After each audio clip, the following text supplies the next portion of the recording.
saying, what are we doing here? So what we want to achieve here today is basically an open dialogue. This event tonight is basically for us to talk. Because we both know, two sides, if we do want to achieve anything, we have to talk about it, because that's the only way to do it. The second thing is, you often hear a lot of things about Israeli soldiers. Throughout the media, you read about in the papers, you see on TV, all kind of horrible things about Israeli soldiers. Allegedly, we don't have anything better to do but to shoot Palestinians because we were bored. So we came here today to share our stories with you guys so you'll know what really is going on. My story begins in 2002.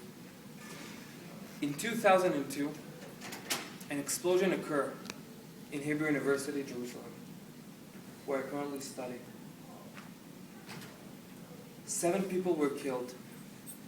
2 of them were actually Americans. One of them from Philly. One of them from Philadelphia. The guy that was in charge of that attack, we called him, in the IDF, we call him Jeremy. Now, Jeremy is a mastermind of explosives. This guy basically is a well-known terrorist who has literally blood on his hands. This guy is a pro, always keeps a low profile. He's very hard to catch. The Israeli government has been trying to get anything on this guy for a really long time and not succeeding. So that was 2002. In 2006, I joined the army. In Israel, when you're 18, that's what you do. I was born in Jerusalem, and during high school played a lot of sports, played basketball a long time, and played the guitar, and when I was 18, joined the army. After a long, hard physical week, where they tested me basically, I got inside a special forces unit, an anti-terror unit in Israel, and I was there for 3 years. I was trained also as a sniper. After 3 years, I decided I want to do more. So I signed up for an officer's course, and I did that for another 8 months. After that, another year after, I was in a small unit in the IDF, which we call the High Altitude Combat Unit, which basically is what you guys see in the movie, the guy that jumps from the roof with ropes and into the windows, and fast roping from helicopters.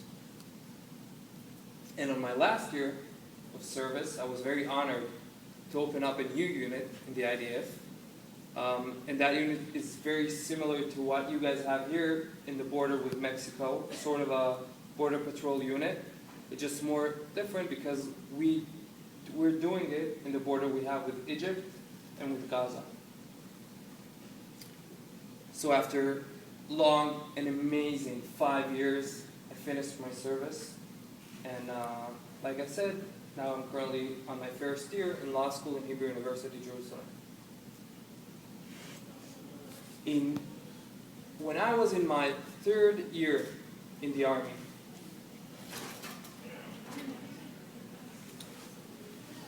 thank you for coming.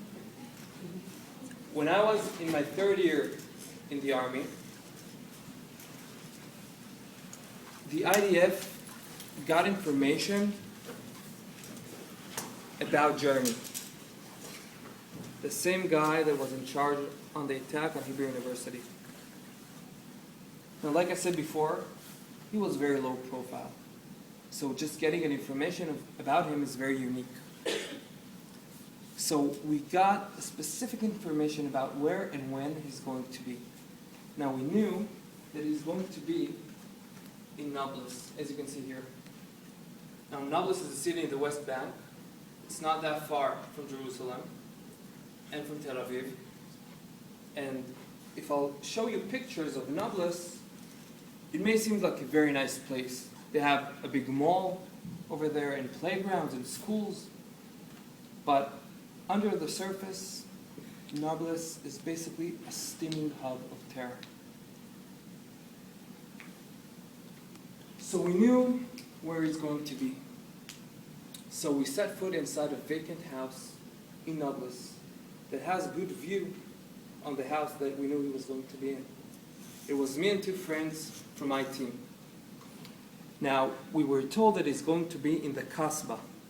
Now, Kasbah, it's like the old part of the city, which is located in Nablus in the center of the city. So we knew that's where it's going to be. So we got inside that house, and basically we're waiting for him to show up. And we suddenly see cars pulling over next to the house. Now we suddenly see kids walking outside of those cars and walking inside the house. Literally, it's much younger than you. And out of one of the cars, I finally see this guy, Jeremy. And he was walking out of the car very fast towards the house. And he was holding a woman next to him.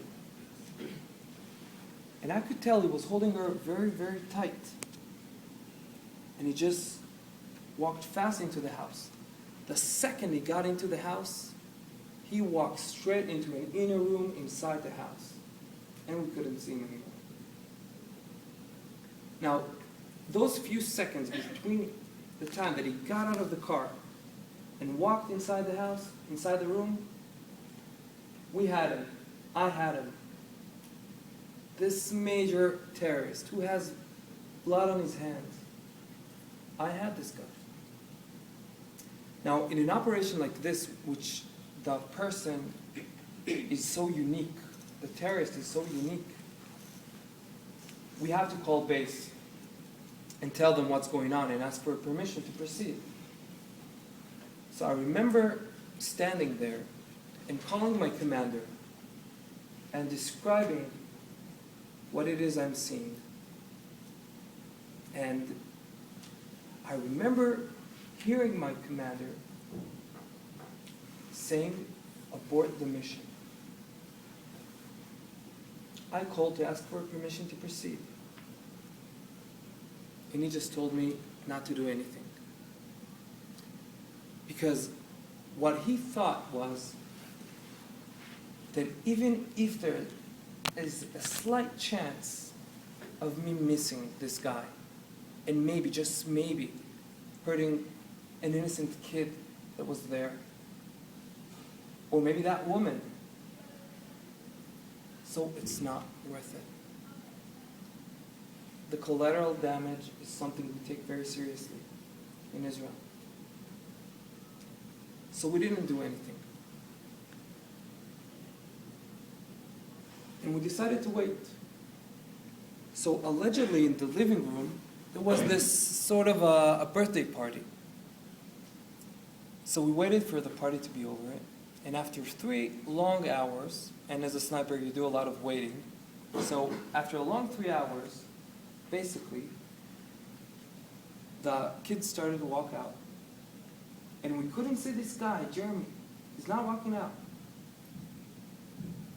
So we decided to go in and look for him.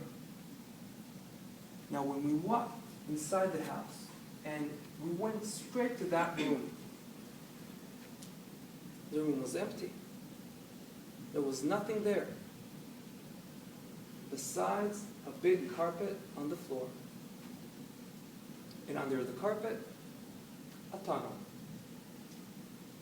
This guy got out. Basically, he had it all planned out. He's a pro, like I said. He always thinks 2 steps ahead. And he got away. Before I even start to process what it is I'm looking at, the image goes black, and I know that the missile hit the ground. And honestly, we really don't have a lot of time to process what it is that just happened, because another missile come and another missile come, and during my shift, dozens of missiles will be hitting Haifa. So you continue to operate, and you really have to distinguish yourself from myself as Sharon, and my job as a soldier. My shift ends, I leave the cube, I take my cell phone, and I call my dad, and I open my cell phone, and I see 7 missed calls from my dad. And there's something you should realize during operations, during wars, we as soldiers, we're not allowed to carry our personal cell phone for security reasons. So the fact that my dad knows that, and even though he calls me 7 times, immediately made me feel like something bad had happened. Because as I said, I've been in the cube for the last 3 hours. I know how many missiles hit Haifa, and as I said, my entire family lives there. I immediately imagine the worst. So I take the phone and I call my dad and I say, "Dad, is everything okay?" And he just told me, "Everything is okay right now." I called, "Thank you." "Thank me for what?" And he said, "Well, first don't tell Mom. I was at Leon Blum Street. We don't currently live in Haifa. I'm actually Hila's neighbor in Israel, but we have a home there, and my dad was doing repair works there. And my mom didn't allow him to get anywhere near the northern side of Israel during the war, but he went even though." And he said, "I was at Leon Blum Street at the time that the siren was activated, and me and the entire neighbors just chose to run into our building when the sirens was activated. We covered our stuff, we covered our head, and 10 seconds later, a missile just hit the building next to us, and we just saw the entire building collapse in front of our eyes. From what we know, everyone's there is safe." Bottom line, everyone is safe. I'm supposed to feel relief, I'm supposed to feel glad. But I was terrified, because I didn't tell you this, but as soldiers during the war, your job would end not when the missile hit the ground. The job will end after you finish your shift. You go, you and your friends, we would open the Israeli channel news, and we would make sure that everyone got to safety on time, that any civilians of Israel is okay. And when it was the case, we were glad. We felt even a bit proud, that we took part in it. But often it was not the case. Often people did not get the safety on time. Oftentimes people were injured and even died. As I said, 40 seconds. In the southern side of Israel, which, I'm not sure if it happened today or yesterday because of the time difference, but just yesterday, let's say, a missile was fired from the Gaza Strip into Ashkelon, which you can see is really close. This is approximately 20 seconds from the moment the missile is being launched until it hits the ground. In Sderot, it's 15 seconds. Try to imagine in the middle of the day, just stopping everything that you're doing and basically running for your life. And sometimes you just don't have the time to protect yourself. So those story makes you sad. As a soldier, you ask yourself, could I have done better? Sometimes you can. Sometimes you just can't. There's nothing to do. But it was never my own dad. It was never my family. When it was my dad, it made me realize how much can you contribute as a soldier in the age of only 18. How much can you contribute for your country? And it made me realize that I can do more. So after the war ended, I decided that I wanted to become a combat officer. So I signed up for an officer course, and I became a combat officer, and I ended up serving for 6 years. Thank you.